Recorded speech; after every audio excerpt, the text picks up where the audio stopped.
ডিসেম্বরের মধ্যে যেটা মতামত সৃষ্টি হয়েছে সেই মতামতের বাইরে গিয়ে এপ্রিল কেন, এটাই তো প্রশ্ন। তাহলে কাদের স্বার্থে, এখানে কি অন্য কোনো চিন্তা আছে নাকি?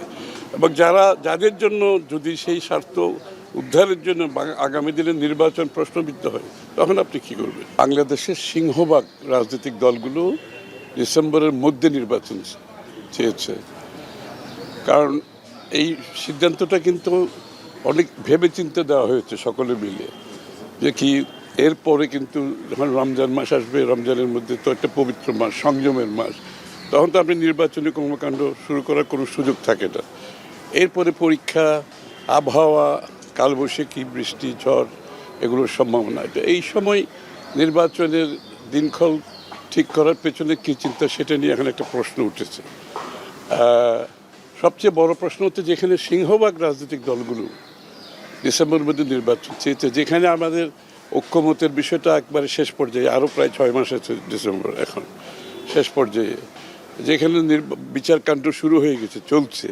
বিচার তো নিজের গতিতে চলবে, কোনো সরকার তো বিচার চালাবে না, পরবর্তী সরকার আসলেও তারাও বিচার চালাবে না, বিচারের আওতায় আনতে পারে, কিন্তু বিচার চলবে বিচারের গতিতে।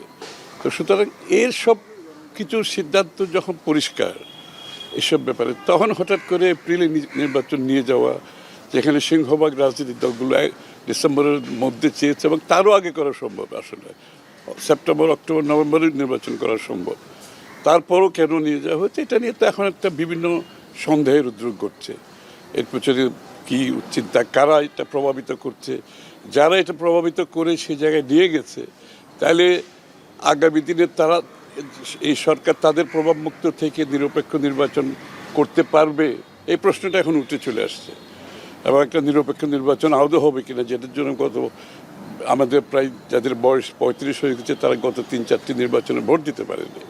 তো সুতরাং এটা একটা গভীর সংকট সৃষ্টি করতে পারে বাংলাদেশের রাজনীতিতে, এবং এটার উদ্দেশ্য নিয়ে যথেষ্ট প্রশ্ন ইতিমধ্যে চলে আসছে, যেখানে আপনি সব ব্যাপারে ঐক্যমতের কথা বলা হচ্ছে এবং ঐক্যমতের ভিত্তিতে আমরা সংস্কার সম্পাদন করার দিকে যাচ্ছি সব কিছুর বেলায়। তো সেই ক্ষেত্রে নির্বাচনের দিনক্ষণ ঐক্যমতের বাইরে গিয়ে কোনো একটি ছোটোখাটো, এরা ছোটোখাটোটা বাধ্য, এটা দিও না, ছোটোখাটোটা কেটে দিও, বিএনপির এই জায়গায় অবস্থান না, তাহলে হঠাৎ করে ঐক্যমতের বাইরে গিয়ে এটা সেই সিদ্ধান্ত কেন আসলো? একটা কথা মনে রাখতে হবে, দেশে যখন একটা নির্বাচিত সরকার থাকে, তখন একটা বিশেষ সময় নির্বাচন হয়, নির্বাচনী দিনক্ষণ ঘোষণা করা হয়, একটা সময়সীমা আছে সব কিছু।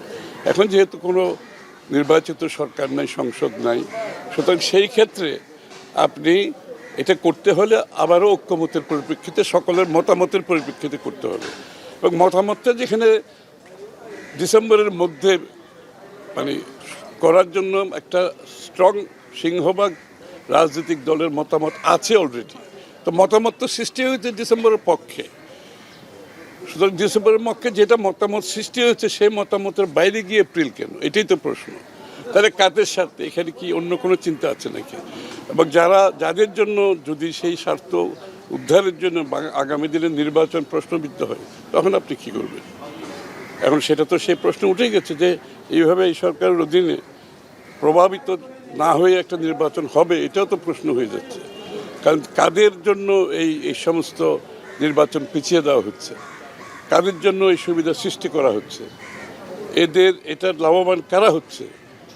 তাহলে কি আগামী নির্বাচনও কি এই যারা আছে তারা কি প্রভাবিত করে তাদের দিকে নিয়ে যাবে, তাদের মতো করে নির্বাচন করবে?